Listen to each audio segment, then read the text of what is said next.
For a long time, I struggled believing that I just wasn't creative. It seems kind of silly now that I've got a YouTube channel, 3 podcasts, a newsletter, and I make my living as an internet creator. But at one point, I wholeheartedly believed that creativity was just a genetic trait that I wasn't born with. What made the difference? A simple framework that made creating consistently easy and effortless. That's what unlocked creativity in my life. And in this video, I want to share that framework with you and show you how you can use it to eliminate the bottleneck in your own PKM system that is killing your creativity. But first, I need to share a couple of important mindset shifts that need to happen. As I mentioned, I thought for a long time, I just wasn't creative.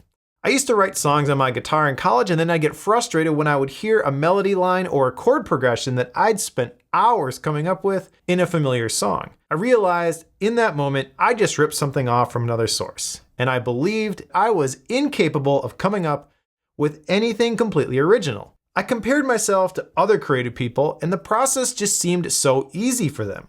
They seemed like they had this uncanny ability to just pull a fully formed creation out of thin air, and I was convinced I just didn't have that ability. I was born without the creative gene. I actually used to think to myself, what is wrong with me? Why can't I create anything original? And then I read Steal Like an Artist by Austin Kleon.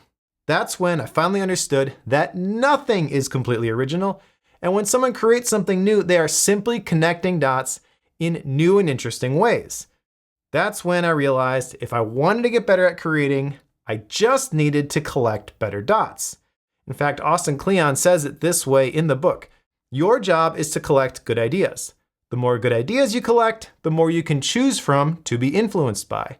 And all of a sudden, I was free. I didn't have to judge the output. I just needed to keep going and keep growing. The quantity produced the quality. And I realized that creativity is actually a system. All systems you see have 3 parts. First is inputs, which is what you feed into the system. Second is the process, which is the way that you work with that input. And the third is the output, or what comes out of the system. Now, when you create something new, that's the output. You're simply connecting, that's the process, dots, that's the input, in a way that hasn't been done before. And the truth is, everything is a remix. Everything is a remix. The act of mashing things up into something new is a creative act. For example, do you consider a DJ at a club not to be creative simply because they already have access to a library of songs? Of course not. He or she is putting their own spin on things and creating a message or an atmosphere that is communicating something specific. Another example is musicians who use loops to make original music. The fact that they've got a library of loops to work with doesn't mean they're not creative. Or what about a writer who uses templates to start writing?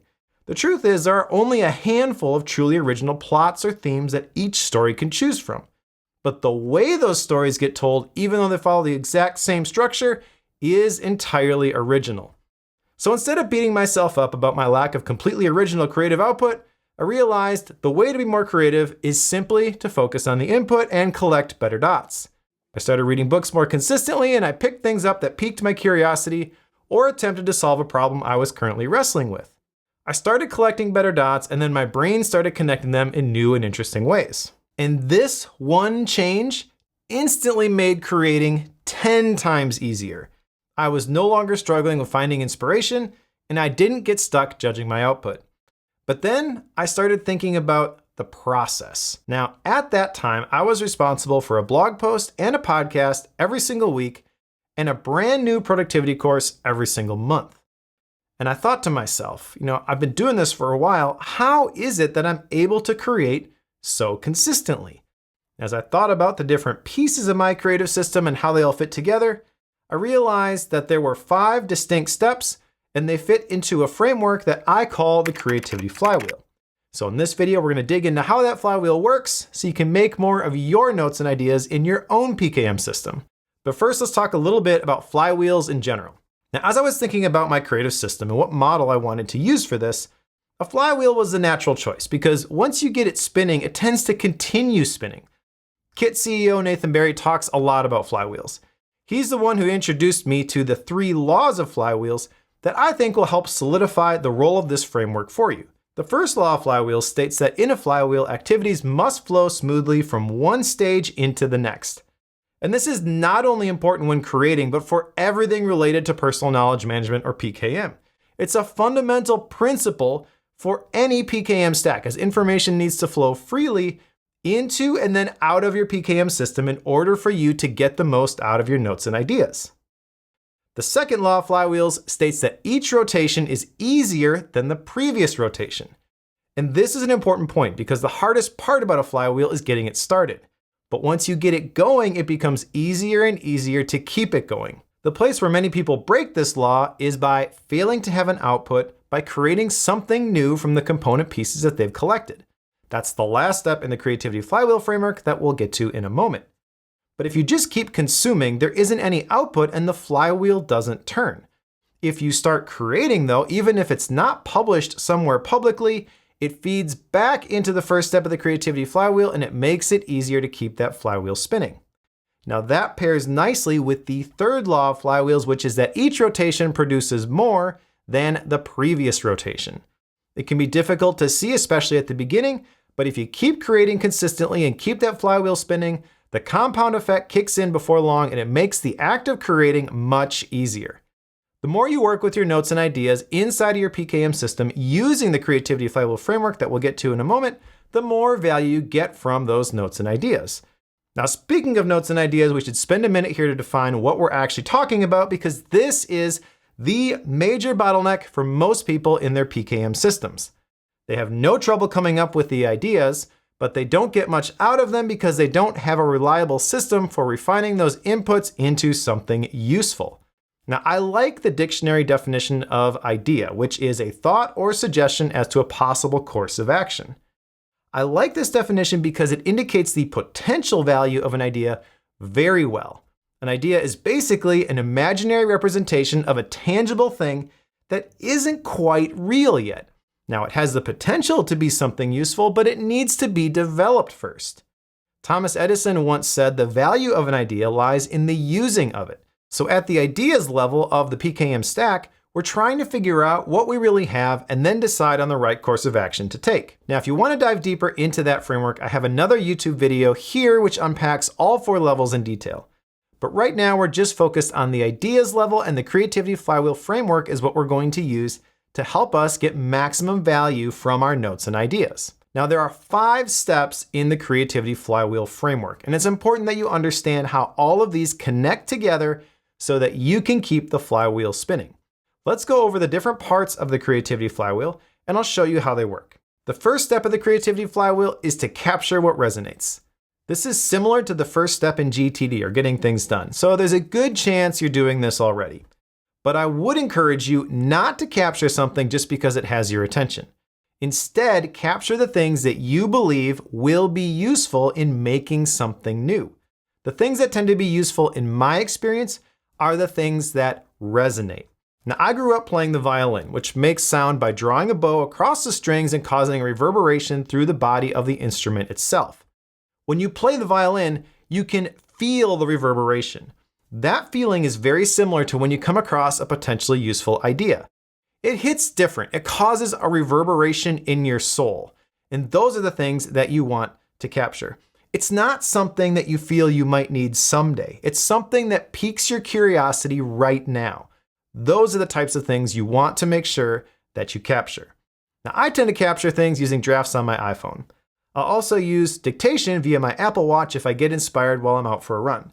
But the important thing here is that you have an inbox for your ideas that lives outside of Obsidian. And that's because you really don't know if an idea is any good the moment that you have it. So I like to let them sit in my drafts inbox for a little while first, which leads us to the second step of the Creativity Flywheel, and that is to curate what's useful. Now, one common PKM mistake I see people make is they set up these automated ways to dump everything they capture into their connected note-taking app. The problem with this is that the more low-quality notes and ideas that you add, the lower the quality of the output that you get from those notes and ideas. In other words, garbage in, garbage out. But what makes collecting quality ideas tricky is that you really can't judge the quality of an idea the moment that you have it. In my experience, ideas tend to feel amazing when you first have them, But if you insert some space between capturing those ideas and adding them to your connected notes app, you can better see them for what they really are. Sometimes I get really excited about something and then later I realize it really wasn't anything worthwhile. But sometimes, the more distance I get from it, the more valuable the thing becomes. So I want you to think of yourself as the curator for the museum of your mind. What makes a museum collection valuable is not just what's there, but also what's not there. The things that didn't make the cut end up increasing the value of the ones that do. So about once per week, sometimes longer, I'll go through my drafts inbox and I'll look at everything I've captured. If I think something is worth keeping at that point, I'll send it to my inbox folder in Obsidian. And I've got some drafts export actions that make this really easy. But everything else gets deleted. Now at this point in the process, we're actually leveraging what I call intentional friction. We actually do not want an effortless way to send things from our capture bucket straight into Obsidian. By adding some time and an additional step, we ensure that only the best stuff makes the cut. In fact, I estimate that I only bring over about 10% of the things that I capture. The other 90% I discard, and I trust that if those things are really important, then they're gonna come back to me. Now, the third step in the Creativity Flywheel is to cultivate your ideas by giving them the right environment to grow. Now, this is important because when you have an idea, you really aren't sure what it is. It's basically a seed. You need to plant it in the ground and give it the essential ingredients that it needs to develop, like sunlight, water, and time. Think of your PKM system as a greenhouse for your ideas. Once you plant them, you need to let them mature before you start to see some fruit from them. And one of the worst things you can do for an idea is to try to make something out of it before it's had time to ripen. When you've got a system for developing your ideas, then you don't feel the pressure to force an idea before it's ready. You know you'll have more ideas to choose from because that flywheel continues to turn. The inbox folder in Obsidian is my idea greenhouse, and that's where things go when I send them to Obsidian, and I keep them there until they're ready to be worked on. I may add to these notes here or there, but most of the time these are blank notes that are just sitting in that folder until I need them. But when it's time to find an idea to write about, I can go there and I've got several pre-screened candidates to choose from. Now, if it's something I want to write about, like an email newsletter, a YouTube script, or a blog post, I'll often spend some time mind mapping the idea first. This helps me flesh out the idea and see it for what it really is. Every hour that I spend mind mapping, I estimate saves me about 2 hours when I sit down to write. But again, I'm not forcing anything. If it's not coming together, I put this idea aside and I grab another one. The fourth step in the Creativity Flywheel is to connect your ideas and give them context. In his classic book, How to Read a Book, Mortimer Adler talks about the 4 levels of reading. The first level is elementary reading, and this is where you are considering, what does this specific sentence say? The second level is inspectional reading, where you start to consider, what is this book about? The third level is analytical reading, where you ask many organized questions in order to grok the author's arguments and decide what you're going to do with them. And the fourth level is syntopical reading, where you consider the author's arguments in context of the other books that you've read. Now, this is the key because no one book contains the total answer for what you're looking for. I believe that ideas and notes gain exponentially more value when they are connected and given a broader context. In my humble opinion, this is where Obsidian really shines. There are many ways to connect ideas together, like tags, folders, and internal links, and I tend to use them all. I link notes together using internal links when I want to explicitly tie 2 ideas together, generally across different contexts. I use folders to group related types of notes together. For example, all of my book notes are in a book notes folder. And I use tags to group notes together by topic. You can go into the tag pane in the right sidebar, click on a tag, and then instantly open all of the notes that have that tag. Now, links between notes show up in the local graph, which I keep in the lower half of my right sidebar. This helps me to understand how my notes and ideas relate to one another. But the best way to deepen understanding of a topic is to force yourself to sit down and write about it. And that leads to the last step of the Creativity Flywheel, which is to create something new from the component pieces. I like to think of ideas as individual mental Lego blocks. The pieces may not look all that unique or special, but when you combine them together, you end up creating something completely new and original. Everything is a remix. The trick is to have good inputs to work with. Now, once you've got the pieces though, it's up to you to make something out of them. And this is one of the biggest mistakes that people make. They collect a bunch of things, but they don't ever make anything new out of them. Before long, you just feel completely overwhelmed by all of the clutter that's in your PKM system. Your mind works a lot like a water wheel. Information must flow in, that's the capture phase, and information must flow out, that's the create phase. If there's no outflow, then the wheel or the creativity flywheel stops turning. Now, while I do use Obsidian to manage all my writing projects, what I write isn't always for public consumption. Sometimes the output is something no one's ever going to see. The feeling of needing to wrap my head around something is often what triggers a writing session or that mental squeeze point. And the quickest way to gain clarity for me is to create a blank note and just start typing. There's a saying that thoughts disentangle themselves through lips and pencil tips, and I would add also clicky keyboards. The act of codifying my thoughts helps me synthesize my own thinking on a topic. It's a way that I make sense of things. Writing is a great way to distill the information that I've consumed.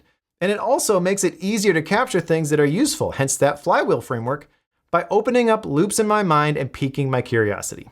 So that's the creativity flywheel, and this is the exact process that I use to make creating easy and effortless. Now, once you get this working, it becomes really easy to not just generate ideas, but also do something with them consistently. Just remember, there has to be an output. As long as there isn't an output, the idea is still just an imaginary thing. Now, if you want more practical PKM tips, you should check out my free email newsletter. Each week I share an original PKM essay where I talk about frameworks, workflows, and tips to help you get more out of the notes and ideas in your own PKM system.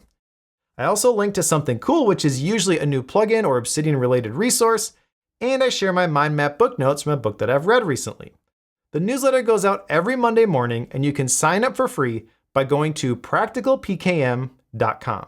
Thanks for watching, and we'll see you in another video.